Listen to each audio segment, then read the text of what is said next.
The sharp metallic click of the airplane door unlocking echoed, and in that instant, a seemingly small mistake set off a storm that could sweep away the careers of an entire flight crew. They saw a black woman, dressed simply, and in a single glance they assigned her a place beneath where she truly belonged. They had no idea that in dismissing her, they had just cast aside their own future. In her soft black sweater, dark grey trousers, and plain leather shoes, Amara Ellison looked like a university professor heading to a conference.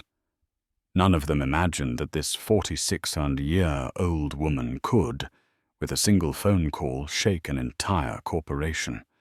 But in truth, she was the new owner of Sky Lux Airlines, a fact no one on that plane had yet realized. Outside the lounge windows, planes taxied one after another, the roar of Boeing engines pounding like war drums before a battle. While other passengers tapped their watches in impatience, Amara sat still, her gaze fixed on the supply trucks scurrying like ants. Her heart was calm, but beneath that composure was a razor-sharp mind, analyzing every procedure, every weakness in the system. To her, every delay was not merely an inconvenience, but a signal, a warning of a deeper cultural illness. She had no bodyguards, no assistants in tow, only a worn leather bag, holding a thick contract and a tablet full of strategy notes. That simple image only reinforced the assumptions in the eyes that glanced past her. This person isn't important. But they could not know that her simplicity had often concealed the immense power she carried. When the loudspeaker announced, "Sky Lux Flight 718 to New York, first-class passengers may now board," Amara rose to her feet. Her steps were unhurried, steady. At the gate, Ethan Morales, the young agent, smiled warmly as he scanned her ticket. "Welcome aboard, Seat 1A. We hope you have a comfortable flight." Amara smiled back. It would be the only moment that day when she was treated as a true first-class passenger. But the atmosphere shifted the moment she stepped into the cabin. Two flight attendants chatting quietly stopped mid-sentence. One, young and nervous, her name tag reading Lila Jensen, looked uneasy. The other, Karen Doyle, with her sharp blonde bob, gave Amara a sweeping look from head to toe. It was not a look of welcome, but of judgment. "Your ticket?" Karen asked, her voice cold as steel, stopping Amara at the entryway. Amara held up her phone, the screen glowing with the clear assignment. Seat 1A. "The gate has already confirmed it," she said, her voice calm. Karen narrowed her eyes, her lips pressing into a tight, forced smile. "There must be a system error. First class is full today. Economy is down that aisle to the right." In that instant, Amara's heartbeat dipped. The familiar sting returned. The feeling of being excluded, of being pushed aside from a place already rightfully hers. It was the same as years ago, when she was the only black student in an Ivy League lecture hall, bearing the weight of skeptical eyes with every step she took. But she was no longer that young woman, powerless and alone. She was now the owner of the very skies they were meant to serve. Amara did not frown, did not raise her voice. She only gave a faint smile. "My ticket says 1A. I will sit in the seat I paid for." The words floated lightly, but within the narrow cabin they landed like an earthquake. Karen had no idea that the woman before her was not just a difficult passenger. She was someone who could rewrite the fate of everyone standing there. The first-class cabin of Skylux, designed to be a sanctuary of luxury in the sky, transformed the moment Amara was stopped at the entrance. It became a stage of tension, where every eye followed her smallest gesture. Karen Doyle, the senior flight attendant with a face carved in ice, remained firmly blocking the aisle. In her grey-blue eyes, Amara was no longer a passenger, but a problem to be removed. "Economy is to the right," Karen repeated, her voice sharper, as if Amara's very presence here was an insult to the entire first-class cabin. Amara did not move. She stood tall, her gaze calm, her head tilted slightly as if listening. No furrowed brow, no hurried breath. But inside, an old scar stung. The scar of rejection, of suspicion, of being placed outside the boundary of worthiness. Beside Karen, Lila Jensen, a young attendant barely in her 20s, flinched and stepped back. Her hands trembled, as if instinct itself knew something was wrong. But her lips remained sealed. Fear of losing her job bound her tighter than any rope. Amara spoke gently, her tone steady. "Seat 1A, confirmed at the gate. If you don't believe me, you can scan it again." She held out her phone. The QR code glowed bright on the screen. Karen snatched it, scanning brusquely.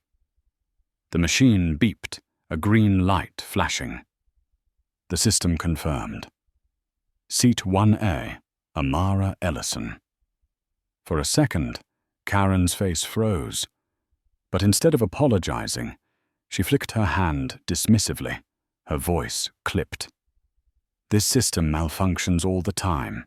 Seat 1A is already occupied. You are holding up boarding. Please move to another cabin immediately." The air thickened. Passengers behind began to murmur. An older man cleared his throat in annoyance. A young woman peeked over her sunglasses with a sigh of impatience. They didn't care who was right or wrong. They only saw an obstacle. At that moment, Gregory Shaw, the 55-year-old purser, appeared. He carried himself with calm authority, but his eyes had already accepted Karen's version of the story. He didn't ask Amara anything, didn't check her ticket. He simply nodded. "Ma'am, please return to the gate for clarification. We cannot delay the flight for one passenger." The words sounded polite, but cut like a double-edged blade. In Gregory's eyes, Amara was not a valued customer, but a burden to be removed as quickly as possible. Amara looked at each face, Karen's cold contempt, Gregory's weary complicity, Lila's bowed head of fear. And in that instant, she understood. This was not about a seat. It was about a cultural rot eating away at the company she had just bought. She drew in a slow breath. Her words came quiet, but strong as steel. "No. We will resolve this here. Right now." A heartbeat of silence. The entire cabin froze. Passengers frowned. A few raised their phones to record discreetly. None of them knew they were capturing the opening moments of the greatest shock in Skylux history. Karen lifted her chin, her eyes flashing with defiance. She was used to wielding authority, to making passengers bow their heads in shame. But before her stood a woman who did not flinch, whose gaze was steady and deep, as though nothing in the world could shake her. And in Amara's mind, one thought rang clear. This was no longer a trip to New York.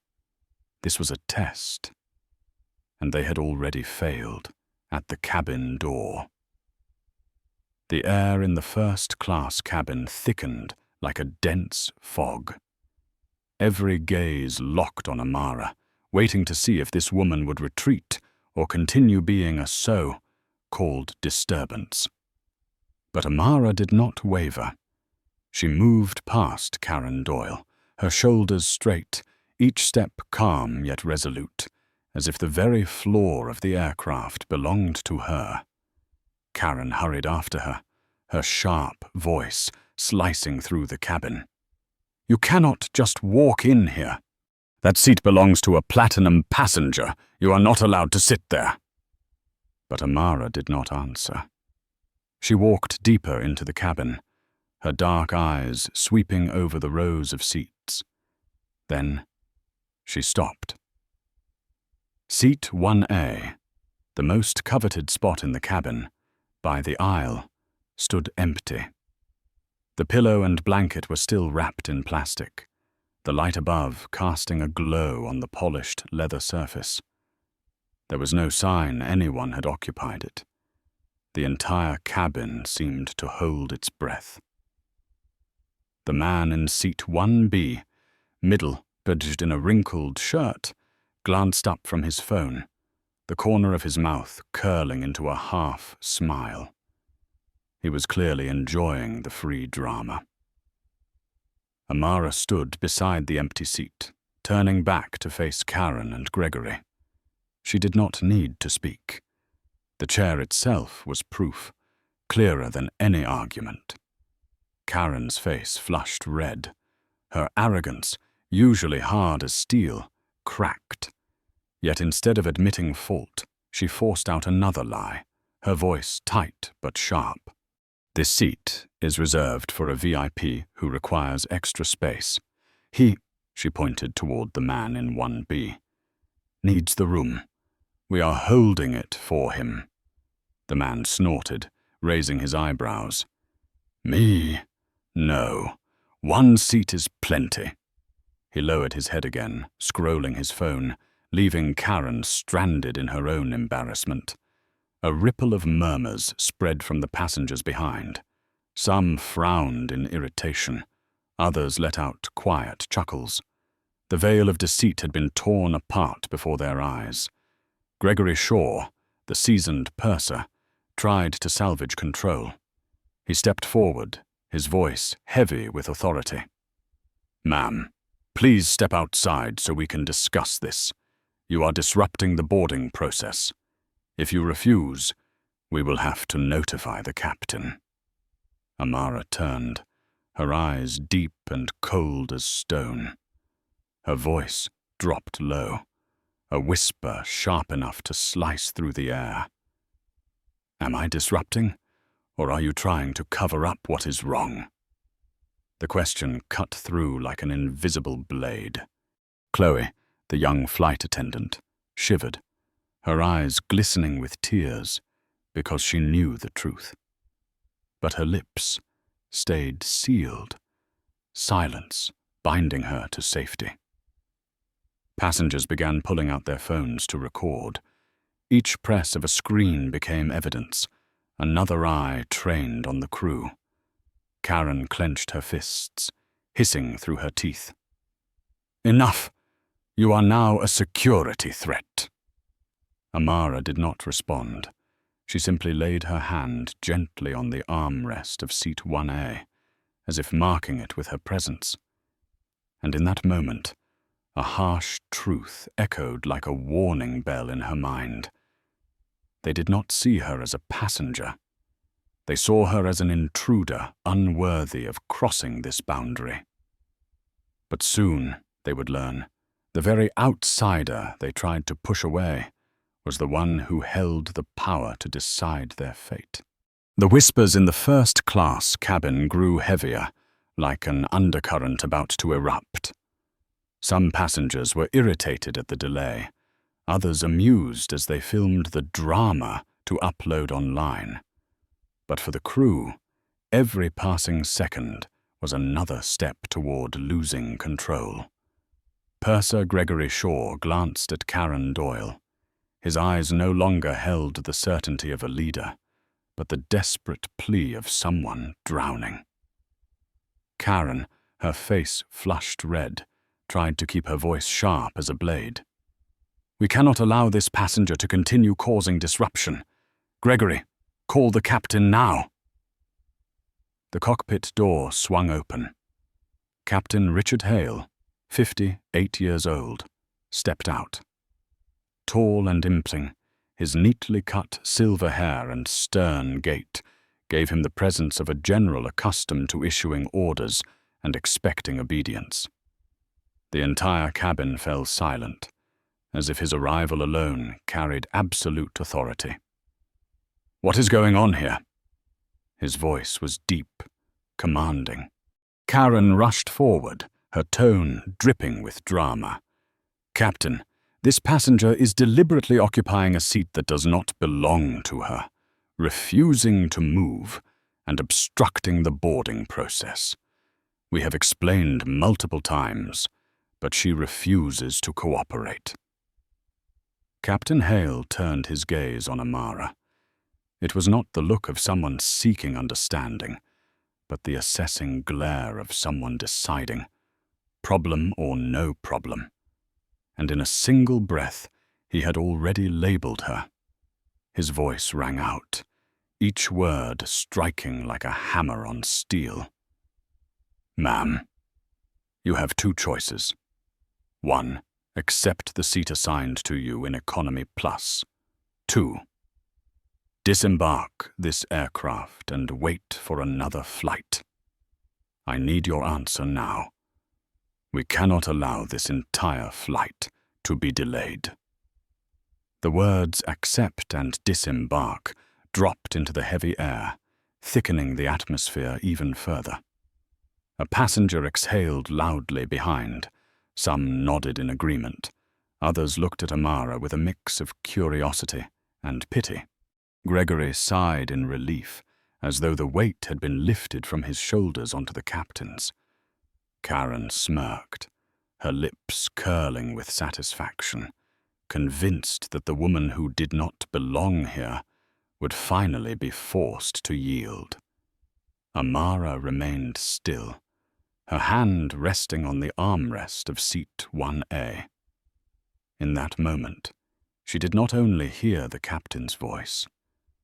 She heard echoes from the past, moments when she had been denied opportunities, when she had been forced to prove she was worthy. But today was different. She was no longer someone seeking a place. She was the owner of the very plane they were standing in. Her eyes slowly lifted to meet Captain Hale's. Calm yet burning, like embers glowing under ash. Her voice was quiet, but each word cut through the silence like a blade. "I understand the choices you have given me, and I understand well the authority you think you hold." Karen frowned, Gregory shifted uneasily, and Captain Hale tilted his head slightly, unaware he had just lit the fuse of a storm no one could contain. Amara calmly reached into her leather bag and pulled out a phone. Not the sleek smartphone everyone expected, but a different device, thicker, more rugged, with a slim antenna glinting under the cabin lights. A satellite phone. The silence thickened. Passengers held their breath. The crew exchanged glances, not yet comprehending. And then Amara pressed a single button. The connection clicked instantly, a faint static buzzing. Her voice rang out, sharp and precise. "Jonathan, activate code Indigo, immediately." The dry static from the satellite phone cut through the cabin like a cold blade slicing the heavy air. No one had time to grasp what code Indigo meant before the voice of Jonathan Pierce, 50 years old, Chief of Staff, came sharp and commanding over the line. "Order received. Activating immediately, Dr. Ellison." Karen blinked rapidly, sweat breaking across her forehead. Gregory Shaw stood frozen, his lips parting, but no words escaping. Captain Hale, who had always believed absolute authority in the sky belonged to him, frowned ever so slightly, yet deep in his eyes flickered a rare unease. Seconds later, the voice of air traffic control thundered through the cabin speakers, clear and cold. Skylux Flight 7118, confirm. Ground stop in effect. Jet bridge remains locked. Pushback not authorized. This is an emergency directive from headquarters. The cabin erupted in chaos. Some passengers gaped in shock. Others scrambled to film the scene on their phones. Cameras captured it all. A luxury aircraft halted at the gate, not for a technical failure, but for a single passenger. Captain Hale lunged for the interphone, his voice tight, tinged with panic. "Headquarters? Which headquarters has the authority to stop my flight?" The reply from air traffic control cut like steel.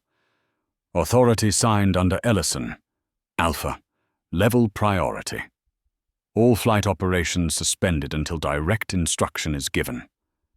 The name fell like a thunderclap. Ellison. Ethan Morales, the young gate agent, rushed back into the cabin, nearly out of breath, clutching his tablet with trembling hands. His eyes widened as he read the line glowing in bold red. "Code Indigo, issued by Dr. Amara Ellison, CEO, Skylux Holdings." Ethan froze, the truth crashing down on him like a hammer. When he looked up, his gaze met the calm, steady figure of the woman, standing beside seat 1A, and in that moment, everything became clear. You are Dr. Ellison." His voice cracked, barely more than a whisper. Amara turned, nodding once. A single, quiet gesture, yet powerful enough to shatter every assumption, every lie, every sneer thrown at her from the moment she boarded. Karen staggered back a step, her face drained of color, hands clenched so tightly they turned white. Gregory bowed his head, stammering incoherently. Captain Hale stood rigid, as though shackled to his very command seat. And the passengers? They were stunned, many speechless, their phones now recording not just an argument, but the moment an airline was unmasked by its own new CEO right there on the plane. Amara lowered the phone, her voice steady, calm, but sending a chill through every spine in the cabin. "You thought I was a troublesome passenger. The truth is, I am the one who just bought this aircraft, and your future along with it." A silence fell so sharp it burned. The first-class cabin was no longer a sanctuary of soft leather seats and expensive wine. It had become a courtroom, and every word Amara spoke was a verdict. Karen swallowed hard, beginning to stammer. I didn't know," Amara cut her off, her tone slicing like a blade. "Not knowing has never been an excuse. You have just exposed the cultural disease eating away at this company. And I have a duty to cut it out." Behind them, phone cameras shook as they captured the moment power flipped in an instant. The crew who once believed they held control now stood as defendants before the judgment of the woman they had tried to dismiss. The first-class cabin was quiet, the only sound the distant hum of the engines. Dozens of phones were still pointed forward, recording every blink, every breath. But to Amara Ellison, this was no longer the luxury cabin of a flight. It had become an emergency courtroom. She stood tall, her voice steady, low, and sharp. "Let us review exactly what just happened." Her eyes locked onto Karen Doyle, the bob-haired flight attendant whose face had turned pale, her lips trembling. "Miss Doyle," Amara said, calling her by name. Karen flinched. "Your job is to represent the Skylux brand, to welcome passengers with respect. Instead, you chose prejudice over professionalism. You told me this seat was already taken. I stood in front of an empty seat. You invented a non-existent VIP, and when the truth was clear, you doubled down with lies. That is no longer a personal mistake. That is defaming the very brand you wear on your uniform, at the door of first class." Karen stammered. I just thought—" "Enough!" Amara cut her off, her voice like ice. "Thinking is your right. But when you wear this uniform, personal thoughts no longer matter. Only responsibility matters. And you betrayed it." Karen's shoulders sagged, her eyes darting wildly, searching for salvation she would not find. Amara shifted her gaze to Gregory Shaw.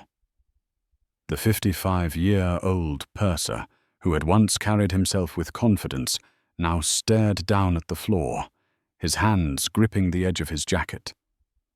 "Mr. Shaw, you were supposed to be the neutral party, the one who verified every claim, the one who protected fairness for passengers.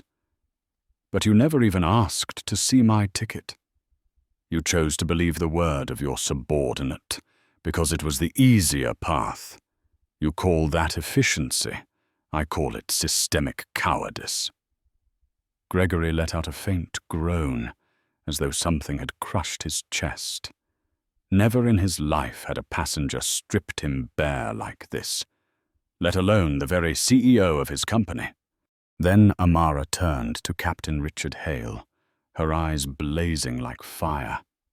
"And you, Captain Hale, on paper, you hold absolute authority over this aircraft. But that authority is not a privilege. It is a burden of responsibility. Instead of investigating, you issued an ultimatum. Either economy plus or leave the plane. You turned me, a valid passenger, into a disruptive threat because you chose to believe a biased report. You forgot that safety and fairness must walk together. You chose convenience for yourself over justice for a passenger."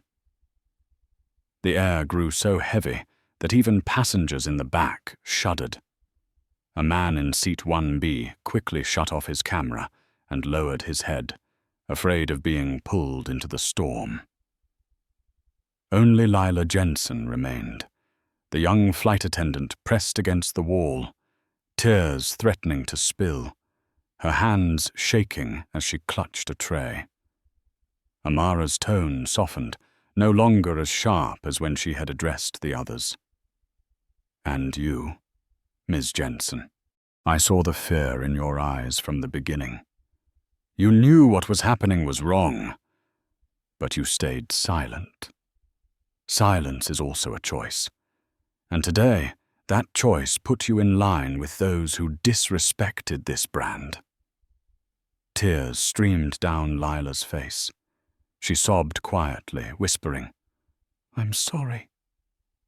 Amara drew in a deep breath, her voice rising, clear and resonant, like the gavel of a judge. "This is no longer about individuals. This is about a diseased culture that has rooted itself inside Skylux, and I will not allow it to survive another day." The cabin erupted in hushed murmurs. Passengers turned to one another, realizing they were witnessing not just a confrontation, but a purge unfolding in mid-air. The first-class cabin was frozen in silence, like a grand theater just before the curtain fell. Every eye was locked on the woman standing firm beside seat 1A. No one saw a modest passenger in a black sweater anymore. They saw a supreme judge and an entire flight crew trembling before the bench. Amara drew a deep breath. Her voice rose, slow and deliberate, each word landing like a verdict. Karen Doyle, Gregory Shaw, Captain Richard Hale, and you, Lila Jensen. Effective immediately. Your contracts with Skylux Airlines are terminated. Your employee badges are revoked. You no longer have the right to serve on any flight under this company. A heartbeat of silence passed. Then gasps erupted like muffled explosions. Karen staggered, her mouth falling open, her face drained, white as paper. "What? No, you can't. I've been here 15 years. She grabbed Gregory's arm for support, but Gregory himself was crumbling, eyes wide, lips moving without sound. Captain Hale clutched his pilot's cap in a trembling fist, his voice a guttural growl. "This is a passenger, not an executive. Who gave you authority?" Amara turned, her gaze cutting like a blade. "I am not a passenger. I am Amara Ellison, CEO of Skylux Holdings, the legal owner of this airline. Authority. I am the authority." The words struck like thunder. Passengers erupted in shock, some leaping to their feet, phones shaking in their hands. Each recording, each stunned stare, captured the exact moment power shifted forever. Lila Jensen broke into tears, streaks running down her young face. She stammered through sobs. "Please, please give me another chance. I was afraid. I didn't dare speak." Amara's eyes softened slightly, but her tone remained unyielding. "You already had a chance, Jensen, and you chose silence. Silence in the face of injustice is betrayal. I hope next time, wherever you work, you remember this lesson." Karen collapsed into sobs, burying her face in her hands. Gregory sank into the nearest seat, as though his strength had been drained from him. Captain Hale stood rigid, the furious eyes of a king stripped of his throne. Amara did not turn away, did not flinch. She let the truth stand raw and undeniable before everyone, because she knew that sometimes justice does not need to shout. It only needs resolve. An airport security officer boarded the plane, his footsteps echoing down the aisle, each step pounding like a drum announcing collapse. "Please, come with me," his voice firm and steady. Karen wailed, Gregory hung his head, Lila sobbed quietly. Only Captain Hale walked upright, his face flushed red, eyes blazing with fury, but powerless. Passengers shifted aside, forming a narrow path, their eyes cold, curious, even faintly satisfied. And under the harsh white light, Amara Ellison did not smile, did not revel. She simply stood, her eyes deep as a still abyss, bearing witness as a toxic culture was cut out on the spot.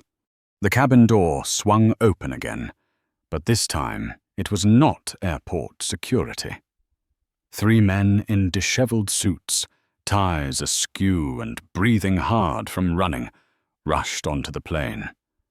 Leading them was Daniel Wu, the 54-year-old chief operating officer of Skylux, known for his calm demeanor. His face was now flushed red, sweat beading at his temples, his eyes wide with panic. Daniel nearly collapsed to his knees in front of Amara, his voice ragged and breathless. "Dr. Ellison, my God, I am so deeply sorry. This is a terrible incident.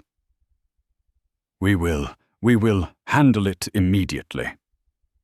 The passengers collectively held their breath, the sight of the COO bowing before the woman who had just been thrown out of first class, sent a silent shockwave through the cabin. Every phone camera remained trained on the moment, recording every trembling detail. Amara did not move. She let Daniel spill his apologies, allowed the truth to strip away its own disguise. Then her voice cut through the air, each word sharp, cold, and deliberate. An apology cannot erase the disease that is eating away at this company. Daniel, you and the executive board will have to do far more than that. And we will begin right now, here, in front of every passenger on this plane. Daniel's face drained of color. He swallowed hard. Why, yes, understood. Amara turned, her voice steady and resonant, drilling straight into the foundation of the company. I want a full cultural audit. Every single customer complaint from the last 24 months, especially those involving bias or discrimination, will be reviewed.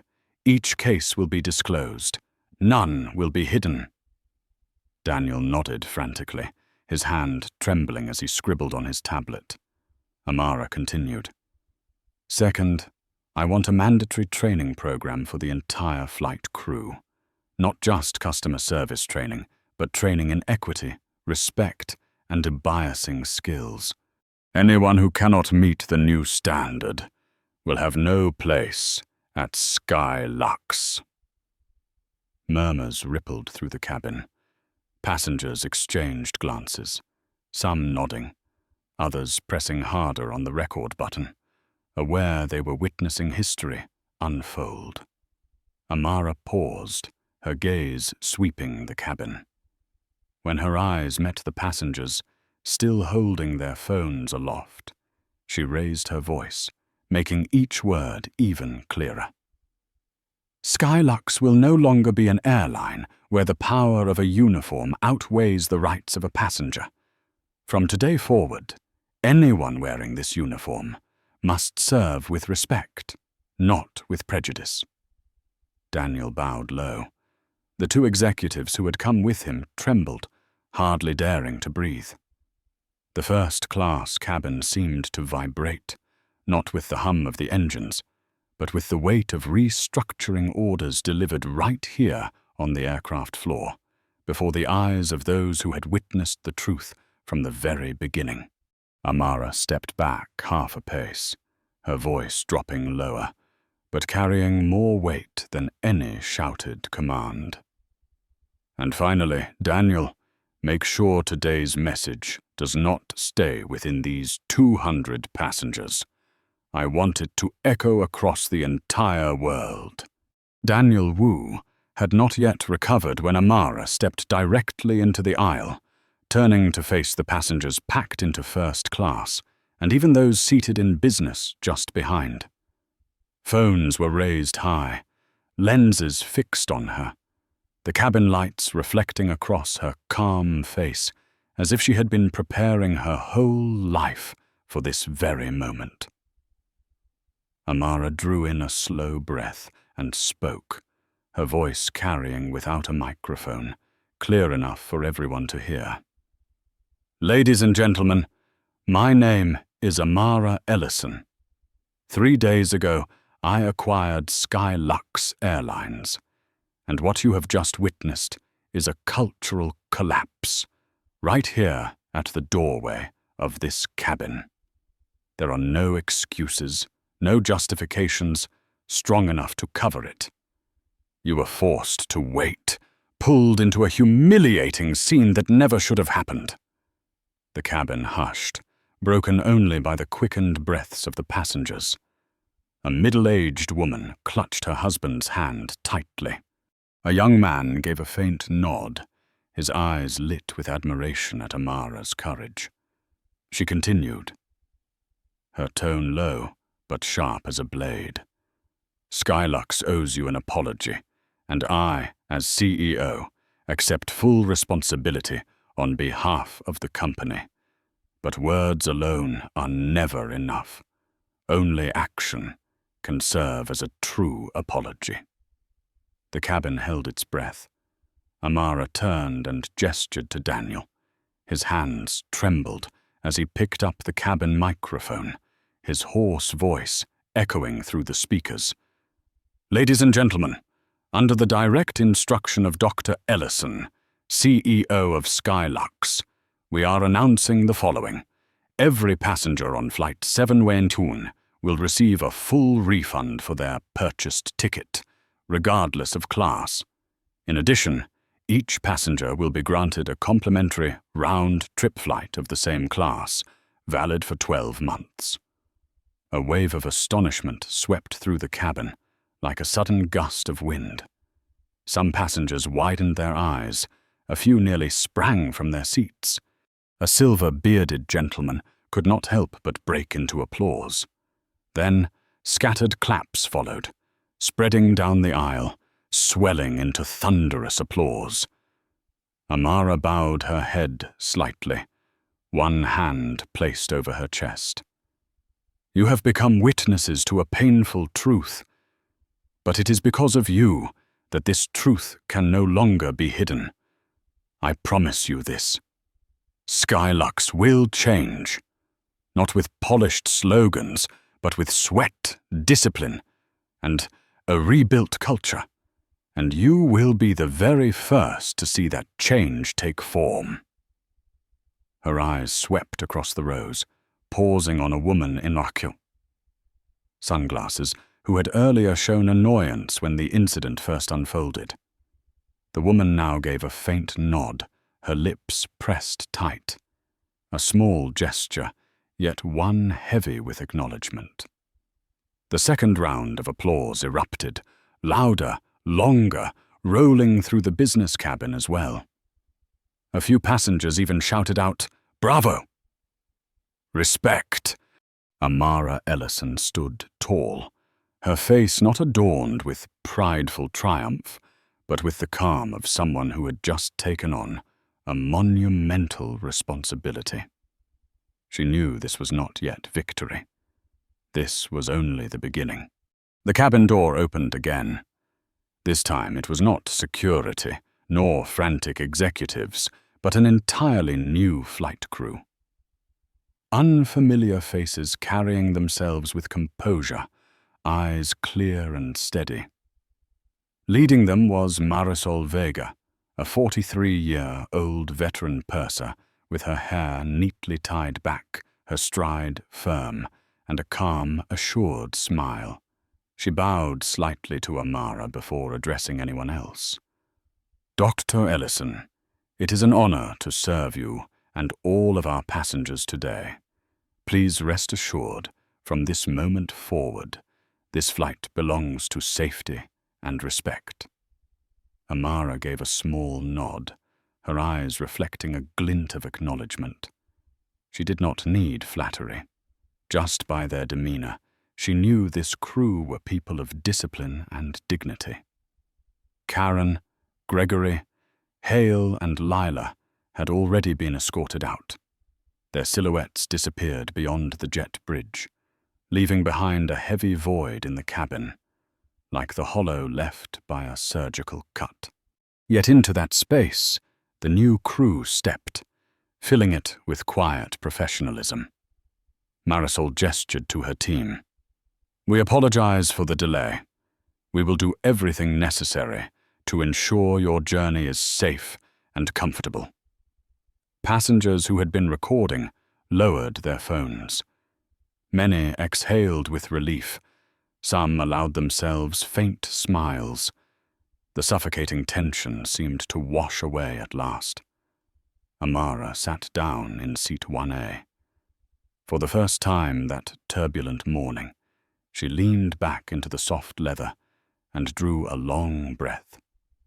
The blanket and pillow remained untouched, silent reminders of the chain of wrongs, but now they stood as symbols of justice reclaimed. The man in seat 1B, who had earlier amused himself with the unfolding drama, glanced at Amara, looking suddenly uneasy. His lips moved as if to speak, but all he managed was a quiet murmur. Wishing you a good flight. Amara tilted her head slightly, replying softly, "Thank you." The cabin door closed with a decisive click. The jet bridge pulled away from the aircraft. The wheels began to roll. The engines roared to life, this time not as a threat, but as an affirmation. The journey would continue, but with an entirely new meaning. Outside the window, the runway stretched out like a silver thread. The Boeing 737 shuddered, gathered speed, and lifted into the air. As the wheels left the ground, Amara closed her eyes. Not from exhaustion, but because at last she could release a breath she had been holding. There was no sense of triumph, no thrill of revenge, only a steadfast calm. She had cut away a malignant growth, and the path to healing had only just begun. In her heart, one thought rang clear and unshakable. Skylux must not only fly across the skies, it must fly beyond prejudice. And I will be the one to lead that flight. In the world of business, people often believe that power is displayed through grand meetings, thick contracts, or billion-dollar figures.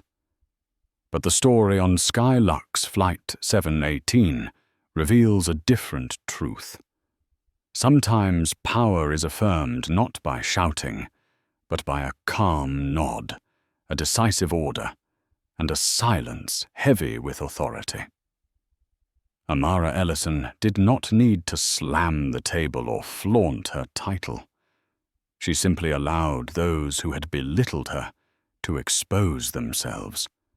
And when the truth surfaced, she turned it into a lesson not just for one flight crew, but for an entire system.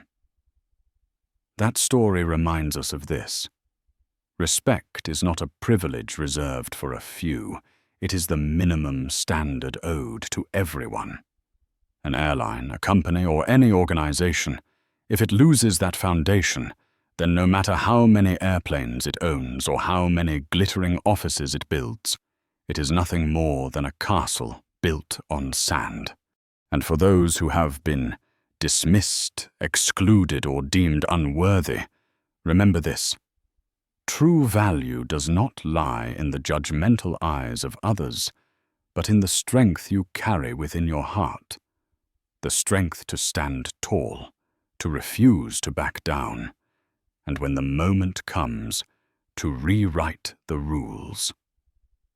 If you believe that justice does not need to be loud, but must be decisive, hit like and subscribe to continue with us on these stories of fairness, dignity, and the moments that can change a life. And before you go, leave a comment with the simple phrase, "Respect first." Because respect must always be the starting point of every journey.